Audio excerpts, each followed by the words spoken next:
গোলকগঞ্জৰ শুক্লট house dance একাডেমীৰ শ্ৰদ্ধাঞ্জলি অনুষ্ঠান অসমবাসীৰ হিয়াৰমুঠু জুবিন গাৰ্গৰ প্ৰতি শ্ৰদ্ধা জনাই গোলকগঞ্জ শুক্লট হাউচ ডান্স একাডেমী আজি সন্ধিয়া গোলকগঞ্জত এক ৰাজহুৱা শ্ৰদ্ধাঞ্জলি অনুষ্ঠানৰ আয়োজন কৰে। গোলকগঞ্জ শুক্লট হাউচ ডান্স একাডেমী নৃত্যশিল্পী আৰু অভিভাৱক তথা সহস্ৰাধিক ৰাইজ জুবিন গাৰ্গৰ অনুৰাগীয়ে শিল্পীগৰাকীৰ প্ৰতি শ্ৰদ্ধা জনাই সমূহীয়া বন্তি প্ৰজ্বলন কাৰ্যসূচীৰে শিল্পীগৰাকীৰ প্ৰতি শ্ৰদ্ধাঞ্জলি জ্ঞাপন কৰে। জুবিন গাৰ্গে মৃত্যুৰ পূৰ্বে অসমবাসীক এষাৰ কথা কৈ গৈছিল যে মই যিদিনা মৰিম সমগ্ৰ অসমতে কেৱল এটা গানেই বাজিব লাগিব, সেইটো হ'ল মায়াবিনী। সেয়া আজি শুক্লট হাউচ ডান্স একাডেমীয়ে গোলকগঞ্জ বজাৰত জুবিন গাৰ্গৰ বিদায় পৰত শ্ৰদ্ধাঞ্জলি দিয়াৰ সময়ত সকলোৱে মায়াবিনী গীত একে সুৰে কণ্ঠ দিছে।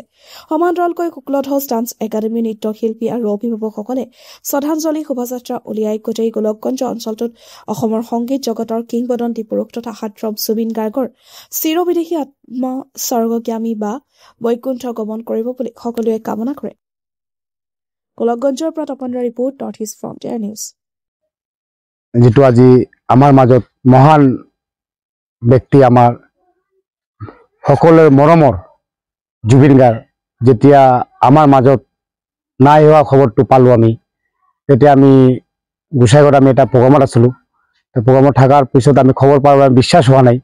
যেতিয়া আমি নিউজত বিভিন্ন চেনেল দিওঁ তেতিয়া আমাৰ বিশ্বাস হোৱাৰ পিছত আমি এনেকা দুখত আমি ভাঙি পৰিছোঁ যে আমি পোৱা নাপাৰোঁ। আৰু এইটোৰ কাৰণে আমি আজি শুক্লট ডান্স একাডেমীৰ তৰফৰ পৰা আমি জুবিন গাৰ্গৰ আমি শ্ৰদ্ধাঞ্জলি কামনা কৰি আমি এটা ৰেলী ওলাইছোঁ। আৰু ইয়াতে আমি আপোনালোকে চাব পাৰিব যে সৰু সৰু বাচ্চা অভিগন জুবিনৰ গাৰ্জেন কেনেকা আছিল, মানে জুবিন গাৰ্গৰ কেনেকা ধৰণে ভাল পোৱা আছিল, আপোনালোকে এইটো প্ৰকাশ কৰিব নোৱাৰে যে জুবিনৰ ফ্ৰেণ্ড ফৰ যেনেকৈ গোলকগঞ্জত কেনেকা আছিল। আৰু ইয়াৰ কাৰণে আমি শুক্লট ডান্স একাডেমীৰ তৰফৰ পৰা আমি এটা ৰাজহুৱা কৰি আমি এটা শ্ৰদ্ধাঞ্জলি ৰাখিছিলোঁ।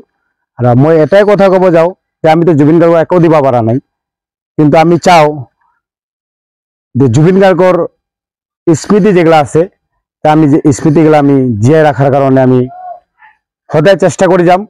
আহাৰ লগে লগে যদি প্ৰত্যেকটা গাৰ্জেনে প্ৰত্যেক অসমৰ ৰাইজে সৰু সৰু বাচ্চাক এইটো শিকায় যে জুবিন গাৰ্গ কোন আছিল। শুক্লট ডান্স একাডেমীৰ পৰা এইখিনি কৰিছোঁ।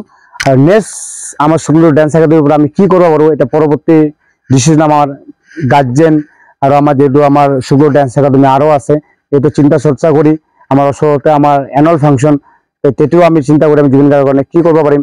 এইটোতো আমি ভাষাকে প্ৰকাশ কৰিব নাপাৰিম, যেটো কৰিম আমি কামে কাজে কৰিব পাৰিম। এইখিনি কৰি আমি শুক্লট ডান্স একাডেমীৰ তৰফৰ পৰা জুবিন গাৰ্গ আত্মা স্বৰ্গবাসী ভাল মতন থাকুক, ভাল মতো আমাৰ হিয়াৰ জুবিন গাৰ্গ অমৰ হৈ থাকুক। আমি সদায় আমাৰ বুকত থাকিব। জয় অসম, জয় জুবিন গাৰ্গ।